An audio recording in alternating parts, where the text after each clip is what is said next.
Je suis venu pour vous parler du projet que nous avons, projet Chorus, qui est devenu maintenant, non pas un projet, mais une application réelle, et vous expliquer un peu le déroulé de ce cheminement qui fut le nôtre. Pourquoi changer ? Tout simplement parce que l'application que nous avions ne répondait pas du tout, le temps faisant, à nos besoins. Le système était statique, le système n'était pas évolutif, et je dois reconnaître également que notre prestataire ne répondait pas tout à fait à nos demandes. Donc nous avons commencé à essayer de trouver les différents points de passage obligés pour mettre en place ce nouvel outil. Chorus, c'est faire cœur, tous ensemble. Le premier point était de se dire il faut trouver un outil qui permette, qui participe à ce que nous tenions notre objectif, être présent 24/24, 7/7. Mais en parallèle, faire en sorte que nos bénévoles puissent être le plus autonomes possible. S'inscrire seuls, se désinscrire, remplir l'historisation avec le plus de facilité possible, sans avoir besoin de passer par plusieurs outils ou plusieurs sous-outils. De tout cela, nous avons également mis en œuvre, un autre point qui nous paraissait important, c'était de pouvoir historiser avec la plus grande facilité, mais la plus grande précision, les appels que nous recevons. Historiser, c'est quoi ? C'est mettre des stats qui servent notamment à des subventionneurs, publics ou privés, et qui permettent d'asseoir également notre notoriété au travers d'un rapport d'activité.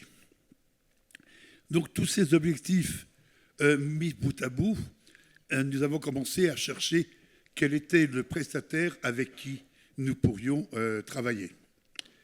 Notre choix s'est porté sur AWA. AWA est une société coopérative et qui travaille dans le milieu associatif.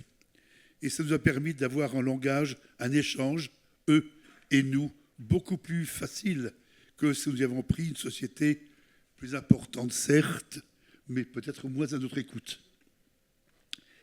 Nous avons une chance inouïe au sein de SE, c'est d'avoir une bénévole qui était dans ses fonctions antérieures lorsqu'elle était en activité, qui était responsable d'un secteur informatique, du service informatique d'une très grande entreprise.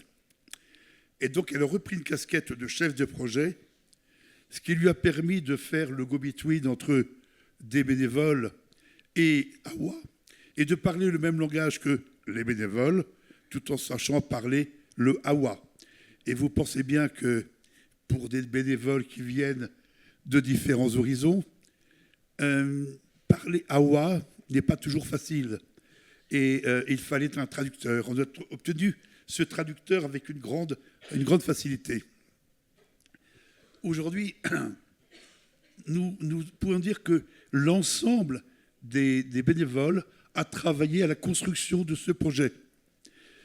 Ce n'est pas une personne ou un petit groupe, un comité qui s'est réuni en tant que sage, mais j'ai souhaité que les bénévoles participent à l'élaboration du cahier des charges. Pourquoi ? Je ne suis pas tout seul, le bureau n'est pas le seul à travailler avec ces outils-là. L'immense majorité, ce sont les gens qui viennent faire leurs écoutes en pleine nuit, qu'on ne voit pas, pour plein de raisons, dans la journée. Et on a mis vraiment un point important à ce que ces bénévoles soient entendus au travers de ces objectifs. Également, on a demandé à ce que les bénévoles ne se bloquent pas dans leurs souhaits, qu'ils aient le champ le plus libre, et après on arrivera à redresser l'ensemble et à faire en sorte que le projet soit parfaitement compatible avec le budget et nos objectifs.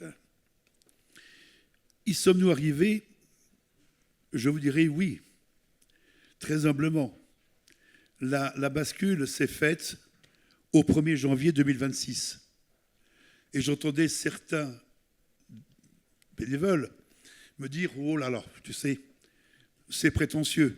Tu viens du monde du privé, c'est rapide dans le monde associatif, il faudra beaucoup plus de temps. Force est de constater que, peu à peu, nous avons travaillé, nous avons élaboré des tests qui ont été testés non pas par des sachants, mais par des bénévoles. Et au 1er janvier 2026, force est de constater que la bascule s'est faite sans difficulté. Certes, il y a des pouillèmes, certes, il y a 2-3 choses qui ne vont pas, mais l'activité n'a pas cessé. Nous continuons à écouter 24/24, 7/7, sans qu'il y ait eu de drame. Le drame est un peu fort, mais sans qu'il y ait eu de rejet de la part des écoutants. Le but que nous poursuivions, le bureau et moi-même, était de faire que ce passage soit le plus simple possible et recueille l'adhésion des adhérents. Aujourd'hui, nous avons un mois et demi de regard sur ce qui s'est passé. Nous continuons à travailler sur cette version avec les bénévoles. Et force est de constater que nous arriverons, courant du mois de juin, à avoir une version définitive, qui sera la version avec laquelle nous travaillerons, automatisée, fiabilisée, sans qu'il y ait des circonvolutions informatiques pour trouver un résultat. Tout le monde a participé, je vous disais.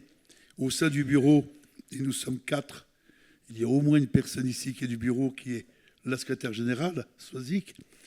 Ça a été vraiment un dossier lourd à gérer, passionnant parce qu'on partait de quelque chose qui n'était pas facile à gérer, l'ancien produit. Mais bon an, mal an, ça allait bien, tout le monde disait, bon, allez, on s'y fait. Et le résultat aujourd'hui est un succès que nous avons eu collectivement et non pas individuellement. Voilà. Merci.